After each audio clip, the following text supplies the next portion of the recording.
viewers লৈ আহিছোঁ আপোনালোকক এটি নতুন ভিডিঅ' লৈ এই ভিডিঅ'ত আমি আপোনালোকক দেখুৱাম চেৰাপুঞ্জীলৈ যাওঁতে আমি কোনখন হোটেলত ষ্টে কৰিছিলোঁ এয়া হৈছে হোটেলখন যাৰ নাম হৈছে লা কুপাৰ ইন এই হোটেলখনত আমি চেৰাপুঞ্জীত এৰাতিৰ বাবে ষ্টে কৰিছিলোঁ আজি আপোনালোকক আমি এই হোটেলখনৰ বিষয়ে দেখুৱাম এই হোটেলখন আপোনালোকে যদি চেৰাপুঞ্জীলৈ আহিব বিচাৰে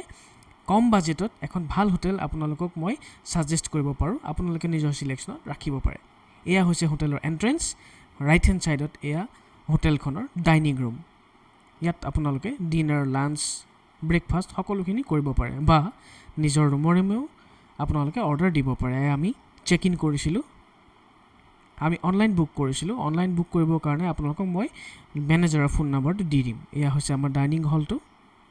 আমি চাৰিটা কাপল আহিছিলোঁ তাৰে দুটা ফেমিলিয়ে তলত ৰুম লৈছিলে আৰু আমাৰ ৰুমটো ওপৰত আছিলে আমাৰ দুটা ফেমিলিৰ এতিয়া আপোনালোকে এয়া লৈ গৈছোঁ এয়া ষ্টেয়াৰকেছেৰে আমি যাম হোটেলখনৰ ফাৰ্ষ্ট ফ্ল'ৰলৈ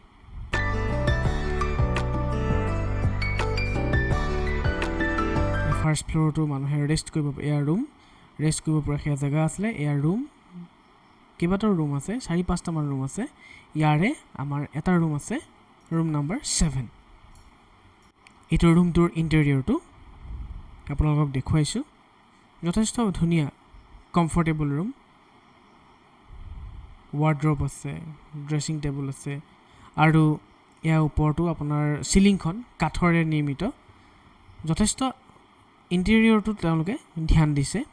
ইয়াৰ ৰেষ্ট কৰিবৰ কাৰণে দুখন চকীও ৰাখিছে ইয়াৰ লগতে আপোনালোকক দেখিছে নিজে চাহ বা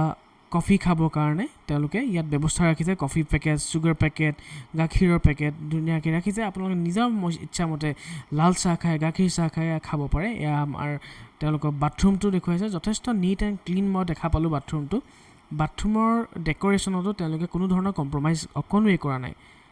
আৰু একচুৱেলি হোটেল এখন চাওঁতে সদায় আমি সকলোৱে বাথৰুমটো খুব ভালকৈ লক্ষ্য কৰোঁ আৰু ইয়াত মই বাথৰুমটো খুব ধুনীয়া দেখিলোঁ এক্সপেক্ট কৰা নাছিলোঁ যে ইমান ভালকৈ এটা বাথৰুমো আমি পাম এয়া মোৰ ৰুমটোৰ পৰা ওলাই গৈ আউটডোৰত ইমান ধুনীয়া এটা বেলকনিৰ এটা ভিউ দেখিছোঁ চেৰাপুঞ্জীৰ একদম নিৰ্মল পাহাৰৰ মাজত আপোনালোকৰ এই লা কুপাৰ ইনখন আছে এটা সম্পূৰ্ণ পাহাৰীয়া নিৰ্জন পৰিৱেশ এটা আপোনালোকে উপভোগ কৰিব পাৰে এয়া আহোঁ আমাৰ ইনখনৰ ছাইডৰ লনখনলৈ য'ত ঠাণ্ডা দিনত সন্ধিয়া 6 বজাৰ পৰা 9 বজালৈকে তেওঁলোকে বনফায়াৰৰ ব্যৱস্থা কৰে আৰু দিনৰ ভাগত বা আবেলি ভাগত আপোনালোকে ইয়াত ধুনীয়াকৈ ছেটিং কৰিব পাৰে চাহ কফি খাব পাৰে আড্ডা দিব পাৰে আপোনালোকৰ নিজৰ ফেমিলি ফ্ৰেণ্ডছৰ লগত সৰু ল'ৰা ছোৱালী থাকিলেতো জোলনাও খেলিব পাৰিব হওক ফুৰক enjoy your life in Cherrapunji